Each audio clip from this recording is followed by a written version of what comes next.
This is Mike Wallace with another television portrait in our gallery of colorful people. Our guests, Phil Ford and Mimi Hines, are two of the funniest people in show business. They appear on the top television programs. They perform as headliners at such great clubs as the Copacabana. Yet a few years ago, they were virtually unknown. Their luck began to change when they met, curiously enough, in a barroom in Alaska called The Last Chance. And we'll talk to Phil Ford and Mimi Hines about show business, marriage, dentures, and about The Last Chance in just 1 minute. Now to our story with Phil Ford and Mimi Hines, and my understanding is that we have some ground rules, that this is going to be an absolutely serious show. We're going to show a totally different side of Phil and Mimi, right? I'm leaving. Sit where you are. Now, you promised that we're going to find out... That's right, good picture. American Gothic. First of all... insurance calendar portrait. About the genesis of Ford and Hines. How did it all begin? First, what's a genesis? That's the beginning. Is that what it means? Certainly. That's right, that's right. Who's going to start it? Oh, you say what you mean. You know, tell Mike where we met. In Alaska. Under what circumstances? Well, we were both playing up there, you know, different clubs. And there was a club out of town where all the acts used to go in sort of Sardi's North. And we'd all meet there outside of town after the shows. I was out there one night and she walked in. How long ago? 9 years. 9 years now. How old are you, Mimi? 27. You were 18 years old? Yep. What are Alaska women like? Well, they're like any other women, really. I mean, except if we go real far north where the Eskimos are. And then in town they have part Eskimo people and part Indian. I think they call them klooches. Yeah. What were you doing up there at the age of 18? I was singing. I've been in nightclubs since I was 12. No kidding, by yourself? Yep. Traveling by yourself? Well, I didn't go on the road until I was 16. You know, I mean, out of Canada. I went all over British Columbia and everything. You're Canadian-born? Yes. And what were you doing up there at the age of what? Oh, I was up there at the age of, let's see, I'm 20 years old. Thinking back. I was about 30, about 31 or 2, I guess, when I was up there. And I was a comic, you know. I was doing impressions. Mm-hmm. I used to do people like Sidney Greenstreet, How much Peter Lorre. How much money did acts that played Alaska make back in those days? Well, let's see. What did you make up there, Mimi? $2.75 a week. 275? Yep. Very good. It's expensive living, though, up there, isn't it? Yes, a ham and egg sandwich was $1.25.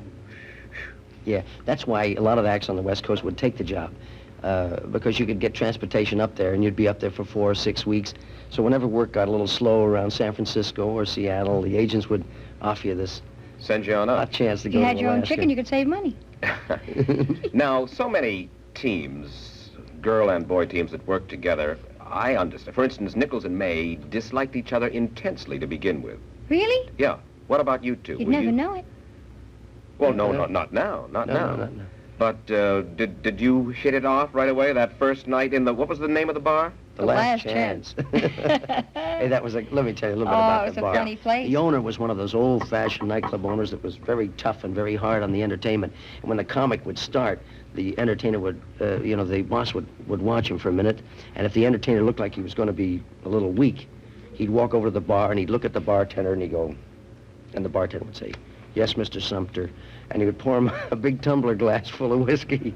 And Mr. Sumter would sit with his back to the show. And he'd take a big drink, and the entertainer would say, "A funny thing happened to me on my way up to Alaska." And Sumter would go, gulp, and the entertainer would do another old gag. And about the fourth punchline, as he'd deliver the joke and there would be no laugh, the boss would take out his gun and casually and very studiously shoot a glass off the back bar, and the comic would go, "What?" and the orchestra leader would say, "Keep talking, kid. That's just the boss. Keep talking." And he'd say, and then a funny thing happened to me and boom, another glass would go, and the bartender would quietly phone the sheriff and say, "Mr. Sumter's doing it again," and the sheriff would come out and take the boss, and the boss would spend the next 2 or 3 days in the local jail, and the comic would be able to develop his routine again. And that's where we met. Wild place. You didn't play there. You didn't get shot, No, I guess. I was at a club called the Silver Slipper. What else? You did get along very Neither well Silver, to begin Silver. with, though, right away? Yes, beautifully, immediately. Decided to work together right away? Well, here's how it happened. After we met, and about 2 days later, Mimi's Club folded. Went broke. Things just in like Alaska are shaky. They were, I mean, at that time. Sure. You know, that's just And I was 9 in years another ago. club called the Ambassador, and the girl that was on the show with me happened to be a toe dancer named Loretta Miller. Yeah, redheaded. Remember her? Toe And tap. she had to go what they call outside. Well, you know, when you're in Alaska and you leave to go to the States, Yeah. they say you're going outside. Oh. You have And a when sort you're of there, you're inside. yeah, you have a sort of an enclosed feeling. I guess up there. because you're inside the mountains. So Loretta had to go outside for some reason or other, and Her I said to contract the was up, wasn't it? no, some emergency, or her mother or something like that, and I said to the boss, you know, don't send for another girl because the I little got it. girl that I knew. Is it a good idea for Mimi. comedy teams to be married, Mimi? Well, I couldn't answer for everyone, but I would say it was good for us. I think it's... Yeah, Abbott and If you- Costello never. No, I mean, after all... But I think if you're... It doesn't get wearing. Now, for instance, your schedule, you were telling me. You came here to New York from Pittsburgh. Pittsburgh. A couple of weeks here, then down to San Juan or Ponce, Puerto Rico, then up to Toronto, then Miami, then... It would seem to me it's kind of a crazy life, and always together. yeah, well, it would be wearing on teams that weren't married. I don't think teams that are not married accept that many dates traveling. No. You know, I think they play, well, they'll say, well, we'll play a nightclub once in a while, but most of the time we want to stay with our families. But with Mimi and I, it's sort of like an extended honeymoon trip all the time, isn't it, with pay? It really is. It is. It's like Sure. an eternal honeymoon. I think it's interesting for married people to be in show business. I think it makes marriage interesting. Why? Well, because you don't have any of the same regular type problems that regular married people would have. Or, for instance... Like a home Phil- and kids? Well, no, I don't mean that. I mean... But that certainly enters into it. Well, it does, yeah. Not in our case yet. I mean, Phil doesn't go out to work and then come home Yeah. very tired and think, I'm tired, where's my supper and all that stuff. There's you no know. garbage. No garbage. Have you ever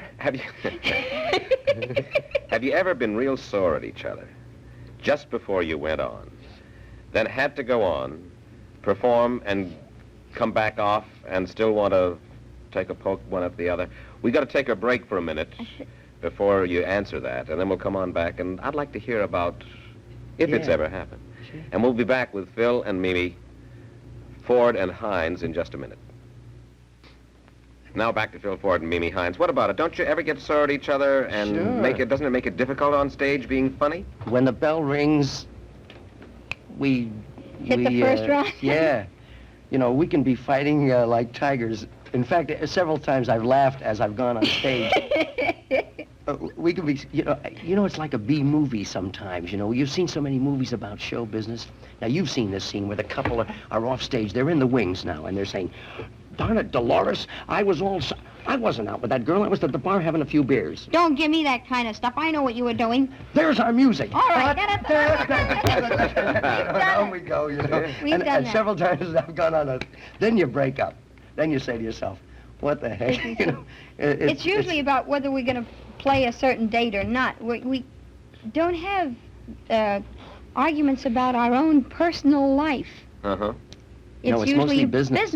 Really? Your difference of opinion in Let's business. face it, we have no time for personal life almost with... But I have a That's it. hunch that Phil runs the family. The reason I Of say course it... he does. The reason I say it is, now, for instance, Mimi, you're not very happy about the way you look in that dress on camera. And so... Because when I want to relax, it all wrinkles and I don't like it. That's right. So but Mimi... it feels good. While we were off the air in the minute's break, I noticed that Mimi unbuttoned it a little bit, and a little steel came into Phil's eyes, and it's quickly got buttoned back up. Well, I don't like to displease Phil. I don't like to see the, as you say, the steel come into his eyes. Tell me... He's such a little ray of sunshine, and when he gets displeased or angry about something, he goes, I don't like that face. Mimi, there's a certain gamine quality, a little bit... Wait, there's a certain gamine, maybe even a little rowdy quality about you, and I wonder that particularly in nightclubs, Phil, does anyone ever make a crack or anything of that sort at your wife which gets you a little bit angry? No, I would say no, Mike. We've had one or two exceptions, but only one or two in the many years that we've been working. Because Mimi has a very light quality when she's playing with the crowd. Now, you haven't seen her in a nightclub yet. No, have I've you? never seen her, except Well, on I wish television, you'd- actually. I wish you'd come and see us, because when you see what she does, the crowd just can't get serious with her one way or the other. I don't think.